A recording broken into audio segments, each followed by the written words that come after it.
Halo pemirsa, kembali lagi bersama saya Katarina Amelia di Wanyu Sore. Jampitsus Kejaksaan Agung masih belum menetapkan ex-Mendikbudristek Nadiem Makarim sebagai tersangka dalam kasus dugaan korupsi proyek pengadaan laptop Chromebook tahun 2020-2022. Informasi lainnya pemirsa, selebgram Lisa Mariana akhirnya penuhi panggilan penyidik di Treskrimsus Polda Jawa Barat pada Selasa 15 Juli. Ia diperiksa terkait kasus dugaan video asusila yang diduga melibatkan dirinya dan seorang pria. Pemirsa, inilah Wanyu Sore selengkapnya.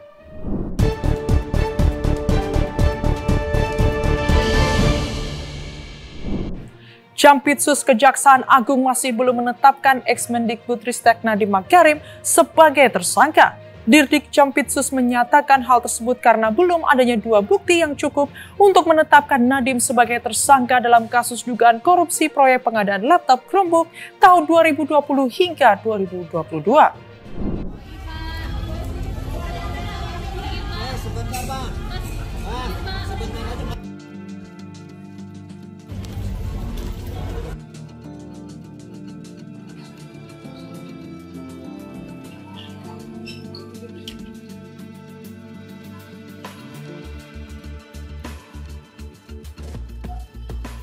Jampitsus Kejaksaan Agung masih belum menetapkan mantan Menteri Pendidikan, Kebudayaan, Riset, dan Teknologi Nadiem Makarim sebagai tersangka dalam kasus dugaan korupsi proyek pengadaan laptop Chromebook tahun anggaran 2020 hingga 2022. Direktur Penyidikan Jampitsus Kejagung Abdul Kohar mengatakan, berdasarkan Undang-Undang Tindak Pidana Korupsi Pasal 2 dan Pasal 3, tidak mensyaratkan bahwa seseorang yang melakukan tindak pidana itu harus mendapatkan keuntungan. Dia menjelaskan, keuntungan yang diperoleh Nadiem sedang didalami penyidik, termasuk adanya investasi dari Google ke Gojek. Meski telah menjalani pemeriksaan maraton selama 2 kali, Kohar mengatakan penyidik menilai masih perlu melakukan pendalaman alat bukti sebelum menaikkan status Nadiem dari saksi menjadi tersangka. Seperti diketahui, Nadiem kembali menjalani pemeriksaan sebagai saksi di Kejagung pada Selasa 15 Juli 2025. Setelah menjalani pemeriksaan selama kurang lebih 9 jam, Nadiem tidak banyak berkomentar. Sebelumnya, ia juga telah menjalani pemeriksaan perdana pada Senin 23 Juni 2025 dan dicecar sebanyak 31 pertanyaan selama hampir 12 jam. Jelaskan bahwa menetapkan sebagai tersangka itu minimal 2 alat bukti. Kami masih kembangkan bukti-bukti yang lain. Memang dari keterangan para saksi, termasuk 4 yang sudah tersangka ini, memang pernah ada rapat Zoom meeting yang dipimpin oleh NAN, yang dimana di sana agar menggunakan Chrome OS, yang pada saat itu sudah saya sampaikan belum dilakukan lelang atau proses pengadaan barang dan jasa. Namun kami juga perlu alat bukti yang lain, alat bukti dokumen, alat bukti petunjuk, ya kan? Alat bukti keterangan ahli untuk NAN.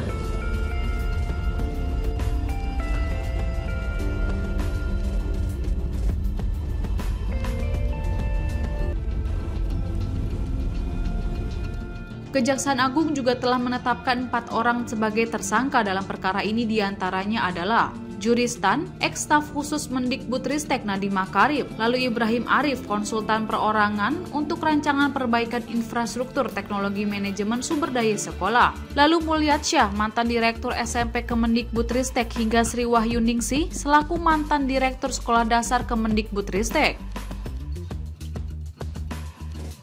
Dalam konstruksi perkara, keempat tersangka diduga mengondisikan proyek pengadaan laptop Chromebook yang semula dirancang menggunakan sistem operasi Windows. Perubahan sistem operasi itu disebut dilakukan atas perintah Mendikbudristek saat itu Nadiem Makarim.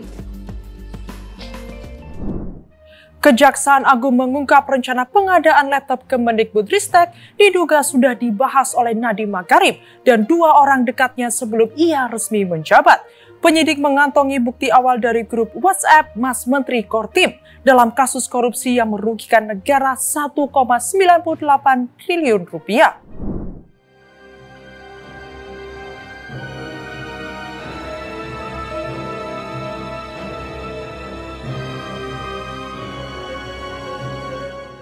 Kejaksaan Agung mengungkapkan bahwa rencana pengadaan program digitalisasi pendidikan sudah mulai dibahas oleh Nadiem Makarim bersama 2 orang dekatnya sebelum ia resmi menjabat sebagai Mendikbudristek. Hal ini terungkap dari keberadaan grup WhatsApp bernama Mas Menteri Kortim pada Agustus 2019 oleh Nadiem bersama Fiona Handayani dan Juristan, keduanya menjadi staf khususnya. Informasi ini disampaikan oleh Dirdik Jampitsus Kejagung Abdul Kohar dalam konferensi pers di Jakarta pada Selasa 15 Juli. Dalam grup tersebut, ketiganya disebut sudah mendiskusikan rencana pengadaan program digitalisasi di Kemendikbudristek, termasuk jika Nadiem nantinya diangkat sebagai menteri. 2 bulan kemudian, pada 19 Oktober 2019, Presiden Joko Widodo melantik Nadiem sebagai Mendikbud.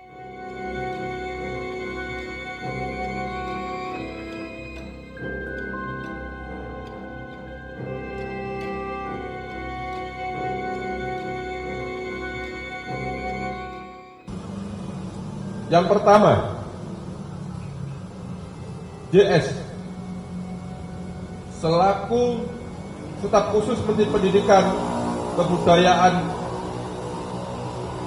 sejak tanggal 2 Januari 2020 sampai dengan 20 Oktober 2024. Pada bulan Agustus 2019, bersama-sama dengan NAM, Fiona membentuk grup WhatsApp bernama Mas Menteri Kortim yang sudah membahas mengenai rencana pengadaan program digitalisasi pendidikan di Kemendikbudristek. Dan apabila nanti 6 diangkat sebagai Menteri Kemendikbudristek.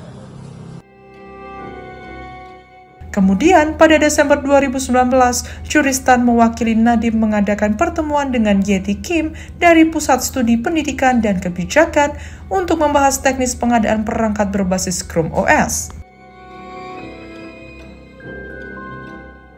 Juris selanjutnya menghubungi Yeti dan Ibrahim Arif untuk menyiapkan kontrak kerja Ibrahim di PSBK. Ibrahim Arif maupun Juristan kini telah ditetapkan sebagai tersangka dalam kasus ini.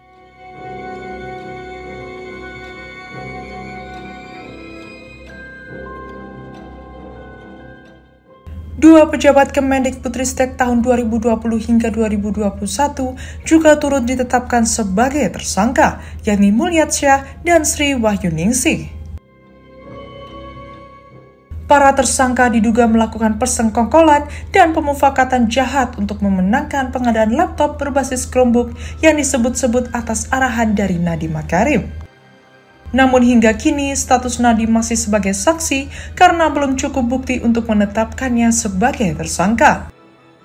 Kejaksaan menyebut bahwa akibat perbuatan para tersangka, negara mengalami kerugian hingga 1,98 triliun rupiah. Padahal, proyek ini dijalankan di tengah kenyataan bahwa jaringan internet di berbagai wilayah Indonesia, termasuk daerah 3T, masih belum merata.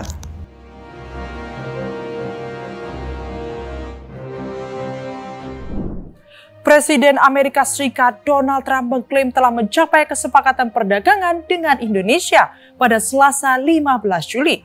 Kesepakatan itu disebut tercapai setelah berbicara langsung dengan Presiden Prabowo Subianto.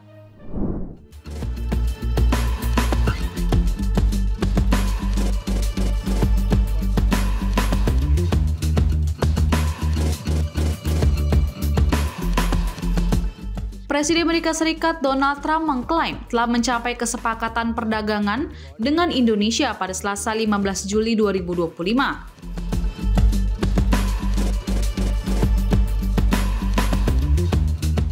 Kesepakatan itu disebut tercapai setelah berbicara langsung dengan Presiden Prabowo Subianto.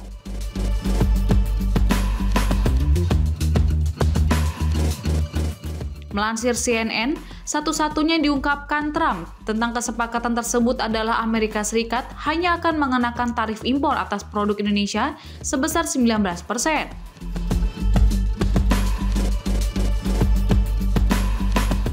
Tarif itu turun dibandingkan ancaman yang ia berikan ke Indonesia saat awal melakukan serangan dagang ke sejumlah negara. Saat itu Trump mengancam akan menghajar produk Indonesia dengan tarif impor 32%. Namun, tarif 19% itu tidak gratis untuk bisa dinikmati oleh Indonesia.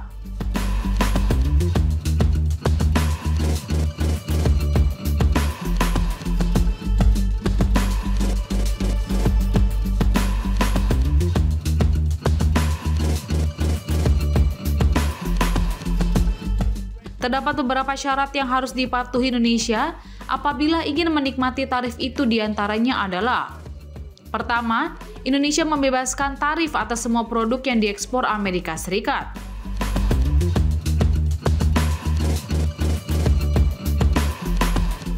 Kedua, Indonesia harus mematuhi komitmen membeli energi senilai 15 miliar US dollar dari Amerika Serikat atau sekitar 244 triliun rupiah. Ketiga, Indonesia harus menjalankan komitmen mengimpor produk pertanian Amerika Serikat bernilai 4,5 miliar US dollar atau 73 triliun rupiah. Keempat, Indonesia harus membeli 50 pesawat buatan Boeing. Permintaan itu ia sampaikan melalui akun media sosial Truth Social miliknya. Trump sebelumnya telah mengirimkan surat kepada Presiden Prabowo Subianto mengenai penetapan tarif impor 32% untuk produk impor asal Indonesia. Tarif tersebut akan diberlakukan mulai 1 Agustus 2025.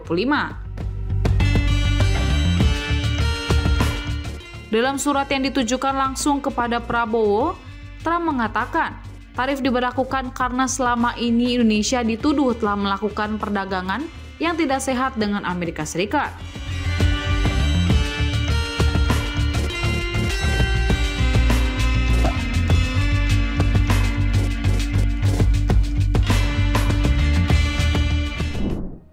Gubernur Jawa Barat Deddy Mulyadi mengaku kagum dengan ketua RT dari kalangan Gen Z Sahdan Arya Maulana yang mampu membangun lingkungan lewat jabatannya sebagai RT.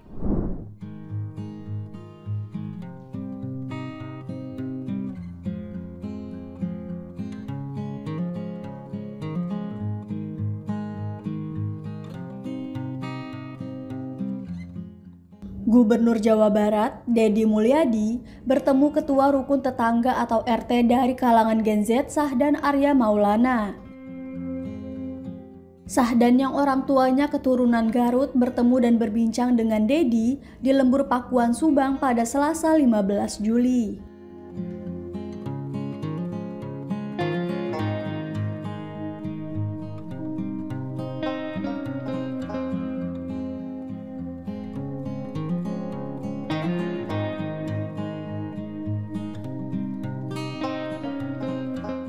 Dalam pertemuan itu, Deddy mengaku kagum dengan anak-anak muda yang terjun langsung membangun lingkungan lewat jabatan RT. Bahkan Deddy memuji Sahdan dan menyebutnya pejabat paling gagah saat ini. Ia juga memuji sikap Sahdan yang mampu memanfaatkan dana operasional RT untuk pembangunan, bukan untuk membeli rokok atau kopi. Sahdan bersama dua rekannya memilih menggunakan dana operasional RT untuk membeton jalan lingkungan, memperbaiki saluran air, dan kegiatan produktif lainnya.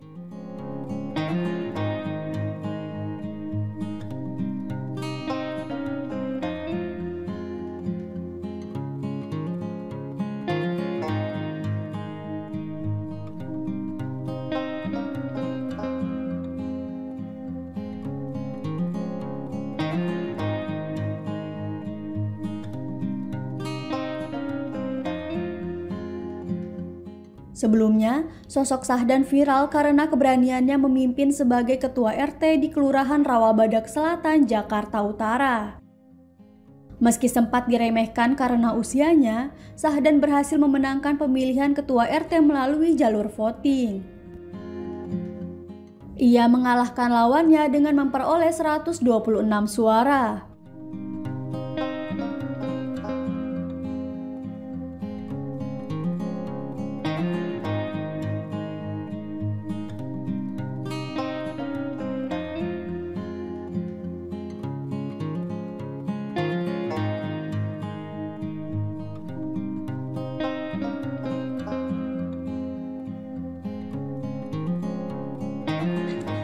Ini saya bertemu nih sama yang pejabat paling gagah saat ini, Pak Ketua RT Genjer, Sekretaris RT Genjer, Bendahara RT Genjer, dan ini bapaknya orang Garut. Nah, ini contoh anak muda Indonesia dengan jabatan Ketua RT usianya 20 tahun menjadi grup RT yang muda-muda, mampu membangun lingkungannya dengan baik dengan memanfaatkan dana operasional RT yang harusnya masuk saku, beli rokok, beli kopi, ini digunakan beli beton. Apa pesan buat anak-anak muda Indonesia?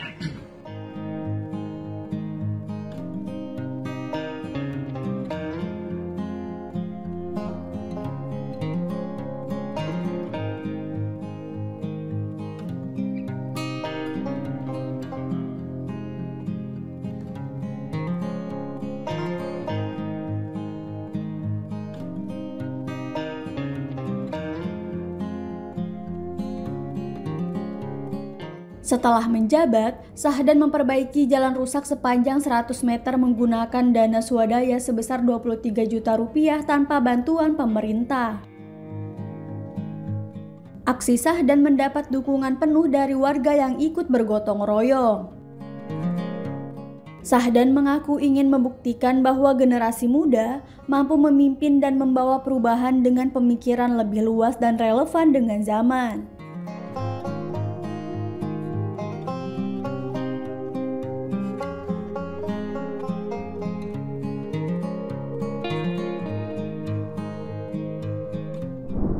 Polisi menangkap ayah dan anak pelaku pembunuhan sadis di Deli Serdang, Sumatera Utara.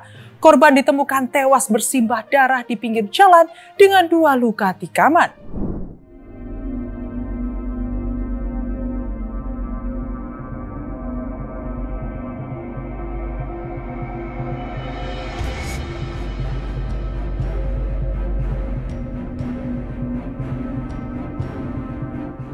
Polisi akhirnya menangkap 2 orang pelaku pembunuhan terhadap WAP yang jenazahnya ditemukan berlumuran darah di pinggir Jalan Besar Tanjung Anom, Desa Tanjung Selamat, Kecamatan Sunggal, Kabupaten Deli Serdang, Sumatera Utara.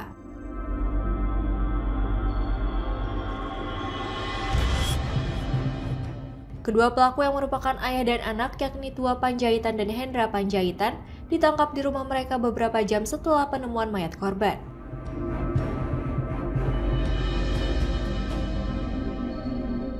Penangkapan terhadap pelaku oleh pihak berwajib dilakukan tanpa perlawanan.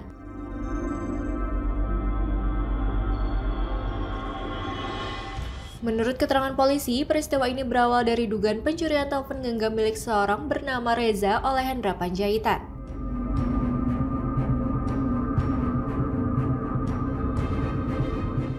Terjadi pertengkaran antara Hendra dan Reza yang kemudian coba dilerai oleh korban.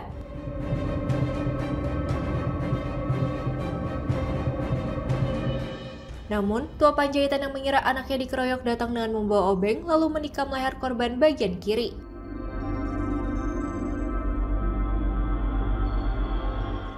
Hendra juga turut menikam pelipis korban menggunakan pisau.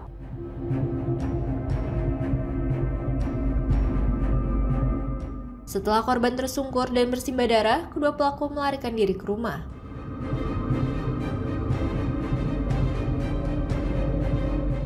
Sebelum kejadian, kedua pelaku mengaku mengonsumsi narkoba jenis sabu.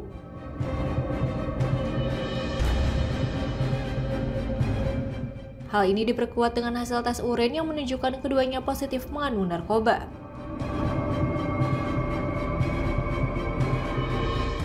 Dari tangan pelaku, polisi menyita barang bukti berupa 1 obeng dan 1 pisau yang digunakan untuk menghabisi nyawa korban.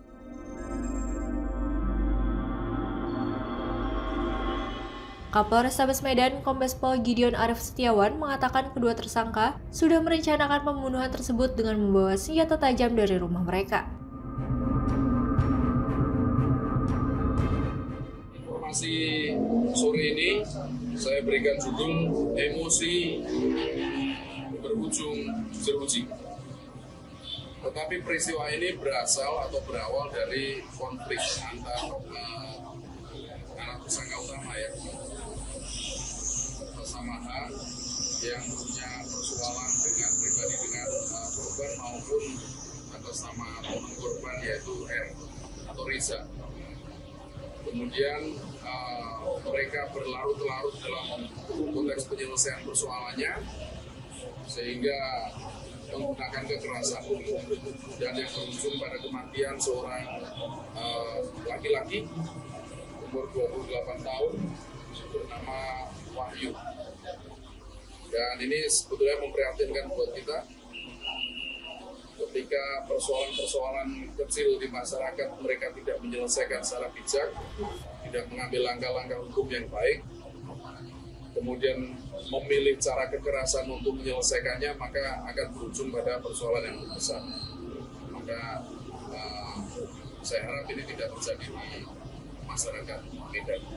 Dan terhadap tersangka, salah satu tersangka atas inisial T Buah Panjaitan atau Maridon, itu juga seorang residivis. Nah, dihukum dalam kasus 363,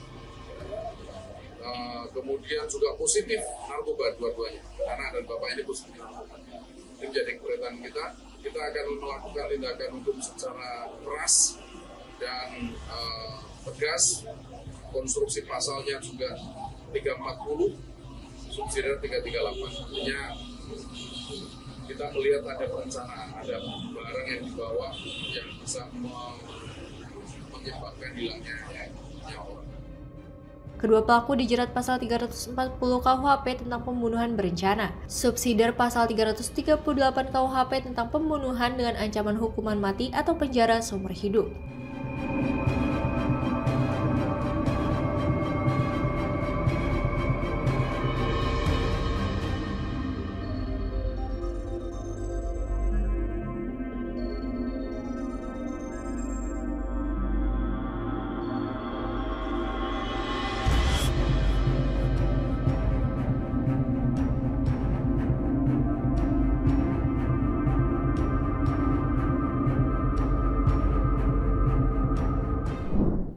Selebgram Lisa Mariana mengaku sebagai pemeran dalam video shoot usai jalani 7 jam pemeriksaan di Polda Jawa Barat. Kabid Humas Polda Jawa Barat Kombes Hendra Rohmawan membenarkan pengakuan tersebut.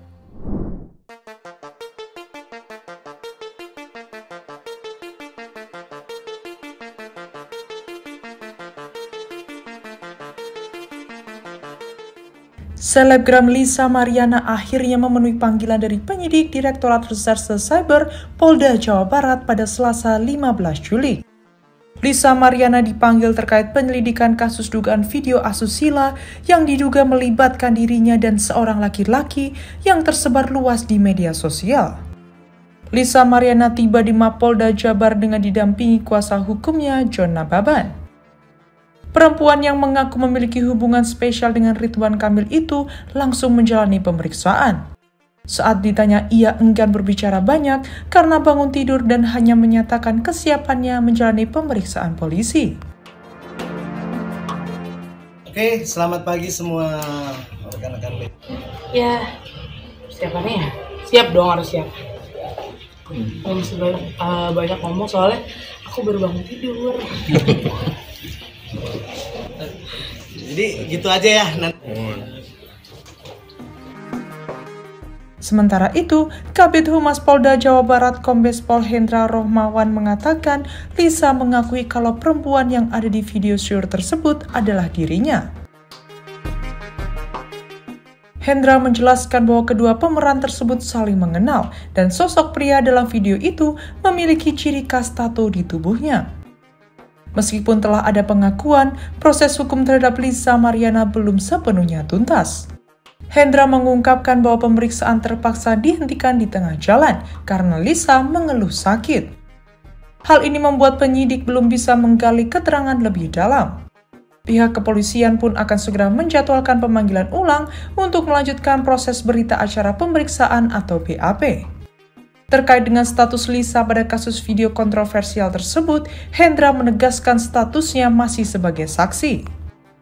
Keputusan untuk menaikkan statusnya menjadi tersangka masih memerlukan proses lebih lanjut, termasuk menunggu keterangan tambahan dari saksi ahli untuk memperkuat konstruksi hukum kasus ini.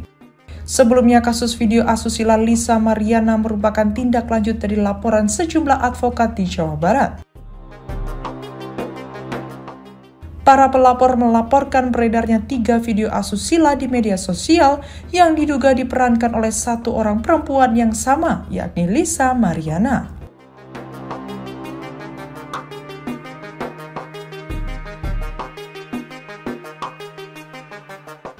Dan kita masih mengumpulkan barang bukti dan juga kita sudah melakukan pemeriksaan yang bersangkutan, ya, sudah melakukan pemeriksaan bersangkutan.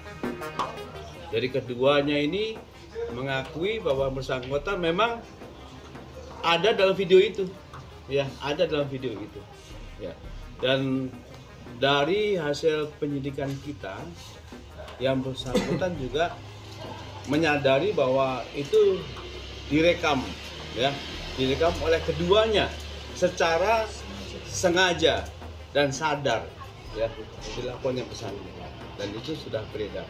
Sementara ini bisa kita sampaikan, silakan mungkin ada rekan-rekan yang menanyakan terkait dengan kasus LM ini. Saat tiba di Polda Jawa Barat, Lisa Mariana mengaku siap menjalani pemeriksaan oleh penyidik. Sebelumnya Lisa Mariana mangkir dari panggilan pertama. Sebuah video memperlihatkan wisatawan asal Australia, Fred Joseph Spengler, mendapat perlakuan tidak menyenangkan saat bersepeda di Kecamatan Kota Bunan, Kabupaten Pulang Mongondo Timur, Sulawesi Utara. Bule, jalan buyat ini bule. Hei, mantap jalan buyat kau dipinai akang no, Raja Bodok. Weh, jalan buyat, anjay. Bule naik jalan buyat. Suak to ngana? Nggak percaya dengan ano? Suak Raja Bodok. No. Sebuah video memperlihatkan wisatawan asal Australia, Fred Joseph Spengler, mendapatkan perlakuan tidak menyenangkan saat bersepeda di Kecamatan Kota Bunan, Kabupaten Pulang Mongondo Timur, Sulawesi Utara.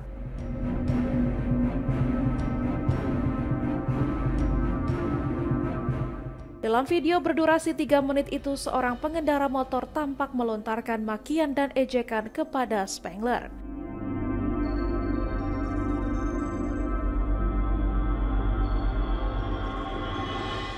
Video tersebut langsung viral di media sosial dan memicu reaksi publik.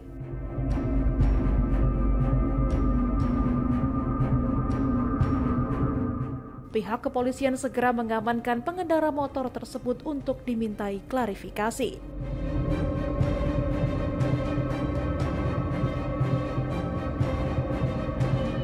Selain mendapat perlakuan kasar, Spengler juga kehilangan paspor, dokumen penting dan uang tunai sebesar $400 Amerika Serikat.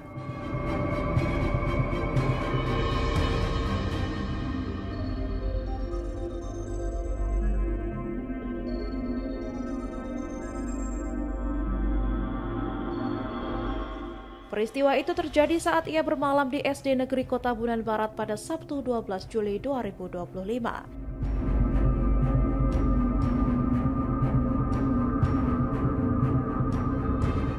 Beruntung paspor dan dokumen penting korban berhasil ditemukan oleh pihak kepolisian pada Minggu malam.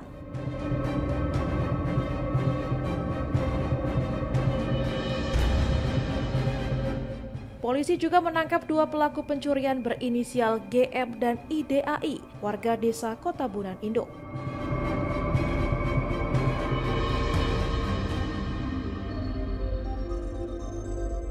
Keduanya diamankan bersama barang bukti hasil curian.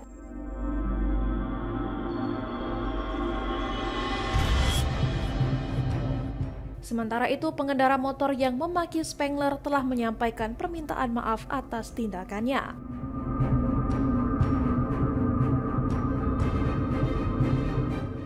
Umur 16 tahun, kelas 2 SMA Negeri 1 Kota Bunan, Kabupaten Boltim, Provinsi Sulawesi Utara, memohon maaf atas perkataan yang tidak pantas terhadap wisata asing, khususnya wisata asing asal Australia, atas nama Fred Joseph. Saya sangat menyesal akan kejadian ini dan meminta maaf atas ucapan saya. Ucapan saya tidak mencerminkan sikap masyarakat Sulawesi Utara, khususnya Kabupaten Pulang Mongondo Timur secara keseluruhan, karena Sulawesi Utara dikenal sebagai kota yang ramah dan terbuka terhadap wisatawan. Saya berjanji untuk tidak mengulangi lagi kesalahan saya dan akan menciptakan lingkungan yang aman dan saling menghormati. Saya berharap wisatawan asing tetap merasa nyaman, diterima di Sulawesi Utara. Mari kita sama-sama menjaga keharmonisan dan syukur kepada Tuhan Yang Maha Esa, di mana pada pagi hari ini kami berjumpa dengan Mr. Fred Joseph, di mana beliau mengalami eksiden kecurian paspor dan uang di Kota Bunan, di mana ketika beliau beristirahat di sekolah dasar Kota Bunan, dan kejadian pada jam 4 pagi dan beliau melapor jam 7 pagi sampai jam 8, dan jam 9 pagi anggota Polres Bolang Mongondo Timur bergerak untuk menyelidiki, dan jam 6 sore 2 tersangka tertangkap dengan barang bukti yang telah diambil. Dan pada pagi ini saya menyerahkan barang bukti tersebut, di mana paspor dan uang dan ATM beliau, dan beliau ingin melanjutkan perjalanan untuk berkeliling ke Sulawesi Utara. Demikian laporan yang saya buat.